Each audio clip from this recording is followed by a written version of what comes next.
नमस्कार, बी न्यूज मध्ये आपलं स्वागत। मी केतकी पाटील। सर्वप्रथम आजच्या ठळक बातम्या। कोल्हापूरसह पश्चिम महाराष्ट्रात मान्सूनचं 20 जून पर्यंत आगमन होण्याची शक्यता, मात्र सरासरीपेक्षा कमी पावसाचा अंदाज। जिल्ह्यातील सर्वच धरणांचा पाणी साठा खालावला। शेती आणि पिण्याच्या पाण्याच्या भीषण टंचाईचं सावट। शासकीय कामांच्या ठेक्यासाठी 56% रक्कम वाटावी लागत असल्यानं उर्वरित 44% रकमेतून विकास कामं करावी लागतात। शासकीय कंत्राटदारांचा गंभीर आरोप। प्रलंबित बिलं मिळेपर्यंत नवीन निविदा भरणार नसल्याचा ठराव। अधिक मास आणि उन्हाळी सुट्टीची पर्वणी साधत गेल्या महिन्याभरात 30 लाखांहून अधिक भाविकांनी घेतलं श्री अंबाबाई देवीचे दर्शन। कोल्हापूर हाऊसफुल, मात्र पर्यटक भाविकांना सुविधा पुरवण्यात प्रशासनाला मर्यादा।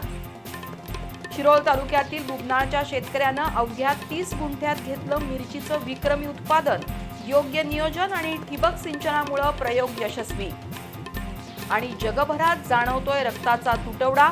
रक्तदानाची चळवळ विस्तारावी यासाठी रक्तदानाचं महत्त्व, त्याचा उपयोग आणि गरज यावर भाष्य करणारं बी न्यूजचं विशेष वृत्त जागतिक रक्तदान दिनानिमित्त।